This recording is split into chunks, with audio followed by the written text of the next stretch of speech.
안녕하세요. 부동산 금융론입니다. 오늘은 제5장 이자율과 화폐의 시간 가치에 대해서 알아보겠습니다. 이자율의 개념에 대해서 이야기를 한번 해보겠습니다. 제목은 이자율인데, 이자율과 이자는 서로 다른 개념이죠. 이자는 금액을 얘기하는 거고, 이자율은 그 금액을 계산하기 위한 비율, 퍼센티지를 얘기하는 겁니다. 이자라는 것은 이제 정의를 해보면 돈을 일정 기간 사용하는 대가입니다. 그래서 그 이자의 크기는 내가 얼마만큼 큰 돈을 사용하는가, 그러니까 원금과 그 일정 기간이 얼마나 긴가 하는 그 기간에 비례합니다.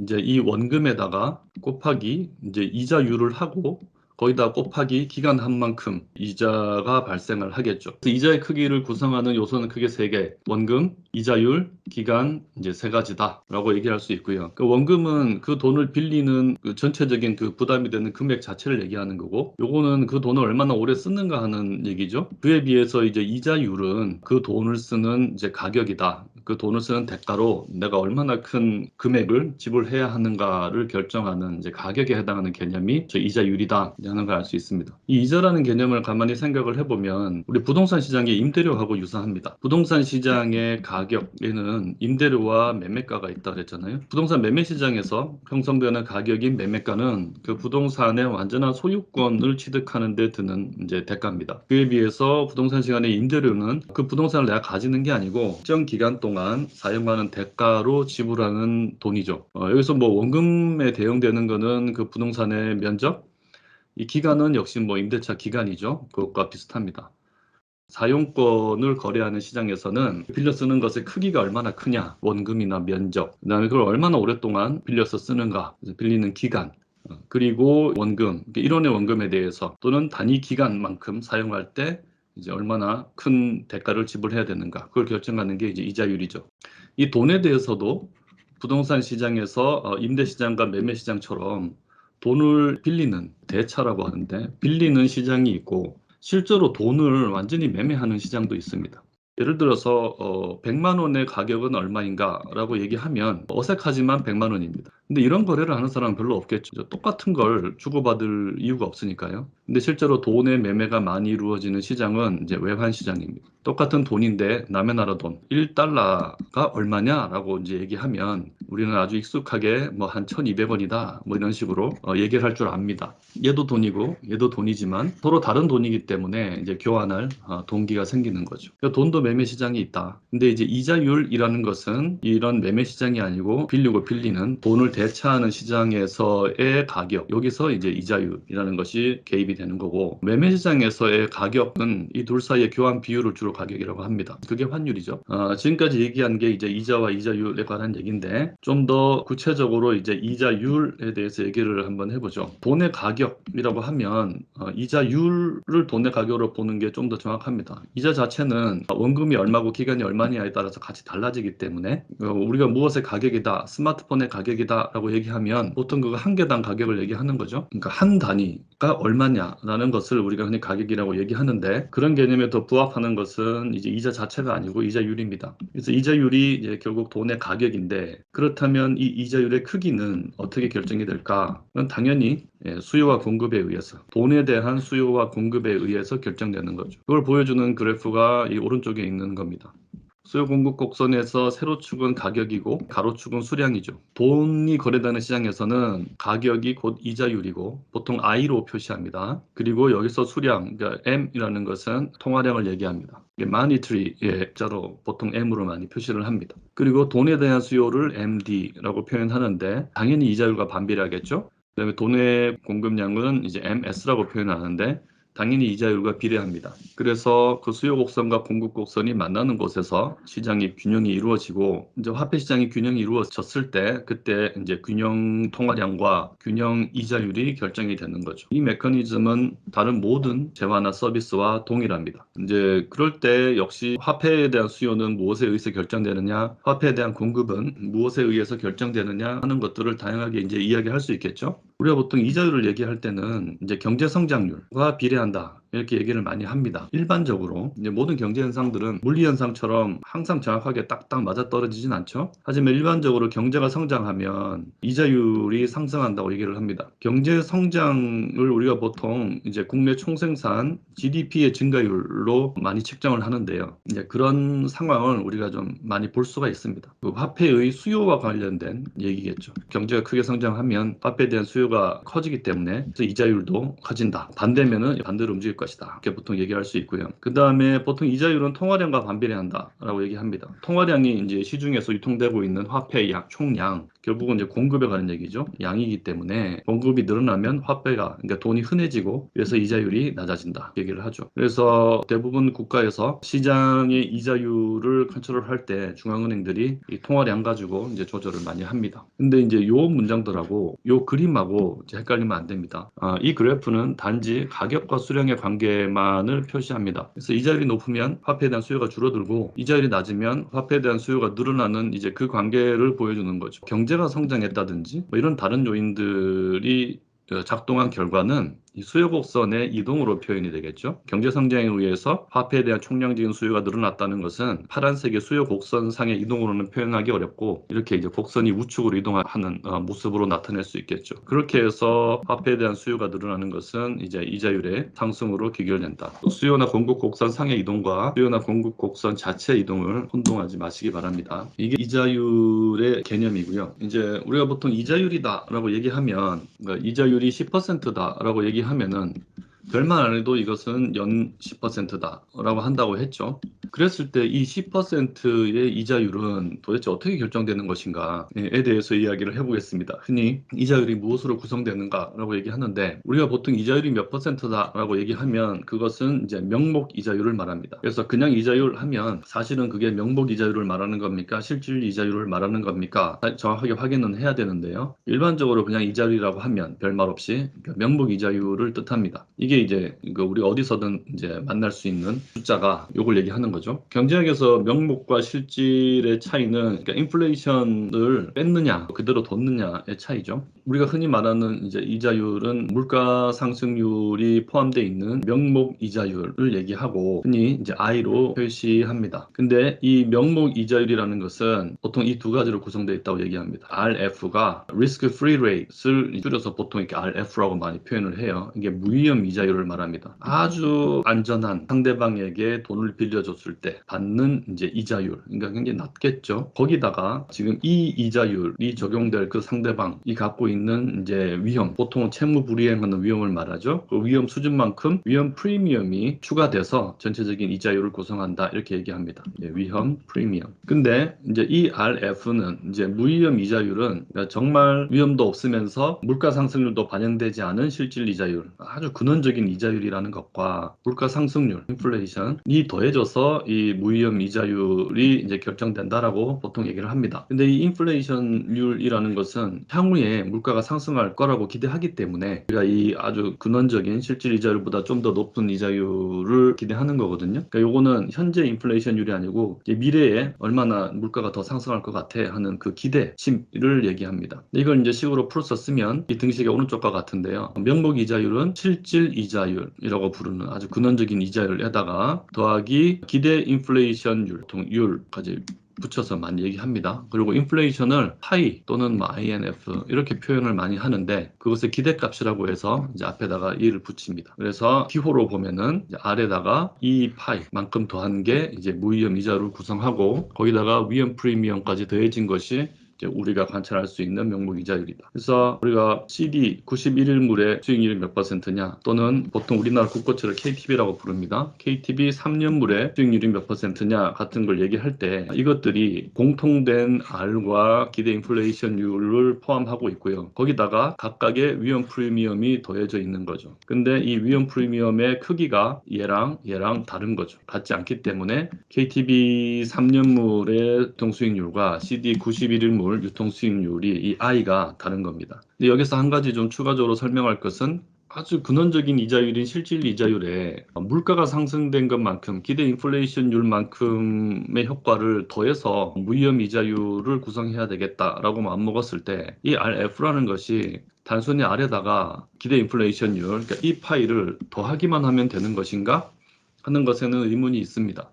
우리가 100원에다가 이자율이 I%일 때 1년 뒤에 원리금이 얼마냐라고 물으면 당연히 여기다가 1 더하기 I 만큼을 곱합니다. 그리고 여기서 이자가 I 다시만큼 더 붙으면 얼마냐라고 물으면 여기다가 그냥 단순히 이거를 I 더하기 I 다시를 하는 게 아니고 여기다가 1 더하기 I 다시를 곱해야 됩니다. 그러니까 이자라는 것은 항상 이제 원금에다가 추가되는 모양이기 때문에 추가적인 이자를 고려하려면 이제 1 더하기 I를 항상 이제 곱해줘야 되는 거죠. 그것처럼 실질 이자율이 R이고 기대 인플레이션율이 이 파인데 이거 두 가지가 다 더해진 만큼 무이음 이자율이 결정된다고 하면 사실 이 RF라는 것은 R 더하기 이 파이 이렇게 적으면 안 됩니다. 이건 정확한 답이 아니에요. 정확한 것은 1 더하기 RF는 1 더하기 R에다가 1 더하기 이 파이를 곱한 값입니다. 그래서 이 1을 이쪽으로 이제 넘겨주면 RF가 계산이 되겠죠. 요거를 풀어서 계산을 해야 되는데 해보면 여기서 이제 1이 넘어오고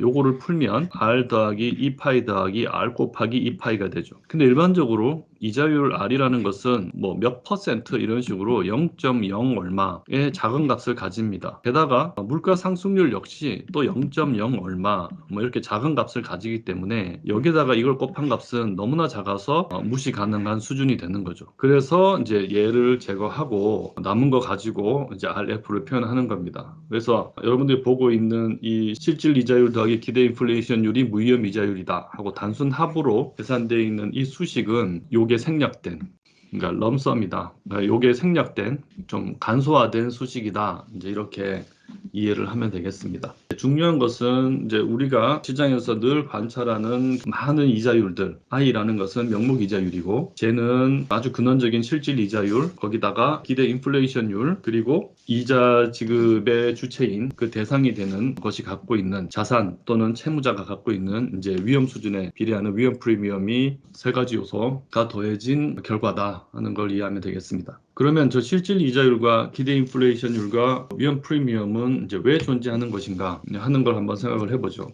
가장 오른쪽부터 와보면 가장 간단한 것은 이제 위험 프리미엄이라는 것은 이제 이자를 지급하는 그 대상, 흔히 뭐 채권 또는 대출 뭐 이런 게 될 텐데, 그것이 갖고 있는 이제 위험, 흔히 말하는 그 채무 불이행 위험에 대한 보상을 얘기하는 거죠. 그래서 아주 안전한 자산 또는 대상이면 저 위험 프리미엄이 0에 가까워질 것이고, 위험한 자산이나 대상일수록 저 위험 프리미엄은 커질 겁니다. 이건 좀 단순한 논리고. 그 다음에 기대 인플레이션을 왜 더해주냐 하는 것은 물가가 상승하는 경우를 이제 대비하는 거죠. 물가가 상승한다면 내가 오늘 100만 원 갖고 있는 거랑 1년 뒤에 100만 원 갖고 있는 거랑 그 100만 원으로 이제 할 수 있는 일의 크기가 달라지죠. 그러니까 물가가 상승하면 화폐의 구매력이 하락하니까 그만큼을 이제 더해줘야 되는 겁니다. 만약에 물가가 하락하는 시장이라면 오히려 이제 마이너스 값이 되겠죠. 마지막으로 가장 근원적인 실질 이자율이라는 것은 이런 그 기대 인플레이션이나 위험 프리미엄처럼 아주 명확하고 산술적이지 않습니다. 이자는 왜 존재하는가 하는 것은 이제 인간의 어떤 그 경제 활동에 대한 선호 이런 거하고 깊게 관련이 됩니다. 많은 것들이 이 이자의 존재의 이유가 될 텐데 흔히 많이 얘기하는 게 이제 시간 선호입니다. 그 화폐라는 것은 그 화폐를 가지고 우리가 뭔가 재화나 서비스를 구매하기 위해서 사용하는 게 가장 대표적인 이제 화폐의 사용처고 이 재화나 서비스는 그것을 사용해서 뭔가 효용을 얻는 것이 이제 그것을 구매하는 주된 목적입니다. 근데 사람들은 뭔가를 이제 소비해서 이제 효용을 이제 얻는 것을 지금 당장 얻는 걸 더 선호하지 지금의 소비를 미루고 미래에 효용 얻는 것을 더 선호하는 사람은 잘 없습니다. 그래서 현재의 소비를 더 선호한다. 인간들의 성질을 이제 시간 선호라고 보통 얘기하는데 이런 게 가장 대표적인 실질 이자율의 존재 이유 중에 이제 하나가 될 겁니다. 저 각각에 대해서 구체적인 모습을 한번 보면 예를 들어 이제 시간 선호 같은 경우는 우리가 시간 소비의 무차별 곡선을 통해서 좀 더 직관적으로 이해할 수 있습니다. 이 그래프는 소비를 나타낸 그래프입니다. 근데 이 T0라는 것은 이제 타임 제로, 그러니까 현재의 소비를 나타낸 거고요. 이쪽은 미래의 소비를 나타낸 겁니다. 이 그래프는 사람들이 더 많이 소비할수록 더 큰 효용을 얻는다고 이제 가정을 하고 있고요. 그래서 현재의 소비량과 미래의 소비량을 각각 얼마 얼마 정도 가져갔을 때 똑같은 효용을 얻는가 하는 걸 나타낸 그림입니다. 그래서 같은 효용을 얻는 점들을 이은 선이라고 해서 무차별 곡선이라고 하는 거죠. 당연히 이제 현재 소비를 많이 하면 할수록 미래에는 좀 적게 소비해도 되고, 현재 소비를 적게 하면 미래에는 좀 더 많은 소비를 해야 될 겁니다. 여기서 된다는 것은 이 두 가지 경우가 이제 같은 효용을 줄 것이다 라고 얘기하는 거죠. 그래서 이 현재의 소비와 미래의 소비를 한 평면에 나타내면 보통의 사람이라면 그 무차별 곡선이 우하향하는 모습을 보입니다. 이 그래프처럼. 이제 이 그래프가 의미하는 바는 A라는 사람의 무차별 곡선을 보면 이 사람은 현재 A만큼 소비를 해요. 그리고 미래에 A-만큼 소비를 합니다. 그때 얻는 이 효용의 크기가 현재 B만큼, A보다 적게 소비했죠. 소비하고 미래에 B-만큼 A-보다 더 많이 소비하죠. 그래서 얻는 이 효용의 크기가 같다는 겁니다. 하나의 무차별 곡선상이 있기 때문에. 그래서 현재 소비를 덜하면 덜한 만큼 미래에 또 소비를 더해서 이제 보상받아야 효용의 크기가 같다 이거죠. 근데 이제 이 사람을 보면 현재는 이제 요만큼 덜 소비를 합니다. 근데 현재의 소비를 A 빼기 B만큼 줄이면 미래에는 그거보다 훨씬 크게 B-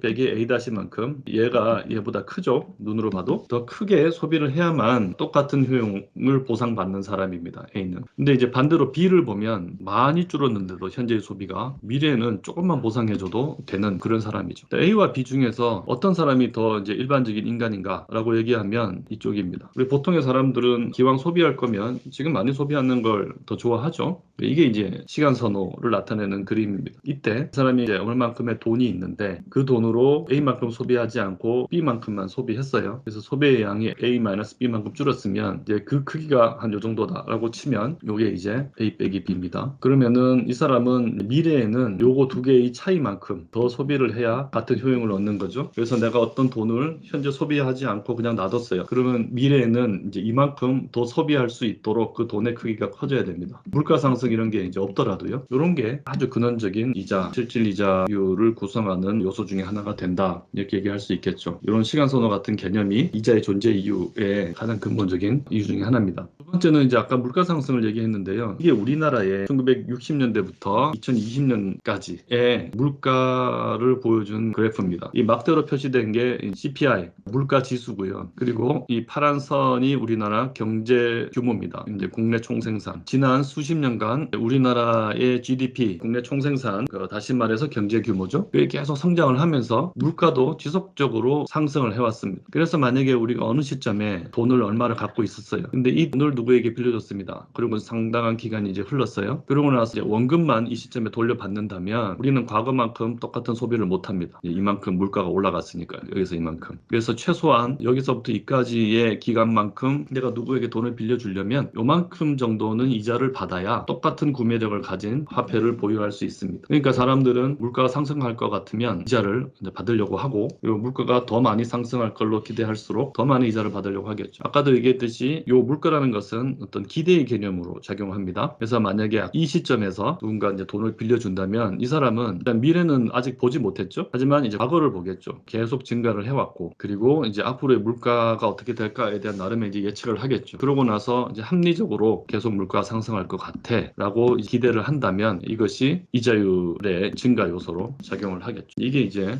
물가가 실제로 그동안 상승해온 모습을 보면 물가 상승률이 이자의 한 구성 요소가 될 수밖에 없구나 하는 것을 이제 느낄 수 있죠. 마지막은 위험 보상인데요. RP라고 표현했던 것. 근데 이제 금융시장에서 위험의 크기를 모든 채무자와 채권자가 각자 알아서 이제 잘 평가하기가 어렵잖아요. 세상에는 수많은 기업들이 있고 국가도 있고 그들이 돈을 빌리고 채권을 발행하고 하고 있는데 자금의 공급자들이 이제 그들에게 과연 얼마 정도의 위험 프리미엄을 부여하는 게 좋을 것인가에 대한 이제 판단을 하는 게 쉽지 않기 때문에 위험의 수준을 대신 평가해주는 전문적인 기관들이 있습니다. 그런 회사들을 이제 신용평가 기관이라고 하는데 그 신용평가 기관들이 이렇게 신용 등급이라는 것을 열심히 매깁니다. 중요한 기업들 그리고 대부분의 국가들에 대해서 신용 등급을 매깁니다. 점수를 매긴 다음에 등급을 보통 트리플 A, 제일 등급이 좋으면 그 다음은 더블 A, 싱글 A 이런 식으로 A, B, C, 그 A와 B와 C의 개수를 가지고 보통 이제 등급을 매기고 그 안에서도 또 플러스 마이너스를 주고 이렇게 합니다. 등급을 매기는 방식이 굉장히 다양할 텐데 대부분 조금씩은 차이가 있지만 이 이렇게 알파벳으로 등급 매기는 방식을 주로 사용하고 있습니다. 그래서 S&P라는 회사가 세계 대표적인 신용평가기관 중에 하나인데 저 외에도 피치, 무디스 그 회사들이 대체로 이와 비슷한 신용등급 체계를 가지고 등급을 매기고 있습니다. 그러면 각기 등급이 다른 회사들이 회사채를 발행을 했을 때 그 회사채에 대해서 투자자들이 요구하는 수익률은 당연히 이 중에서 어느 칸에 있느냐에 따라서 다르겠죠. 신용등급이 이제 높은 회사와 낮은 회사 간에는 수익률의 차이가 발생할 겁니다. 위험 프리미엄 때문에. 그리고 여기서 A등급과 B등급 사이에도 차이가 날 것이고 모든 이 칸마다 이자율 또는 요구 수익률의 차이가 날 겁니다. 이제 그런 차이를 신용 스프레드라고 이제 부르고 신용등급이 낮을수록 이제 이자율이 높은 그런 모습을 가지겠죠.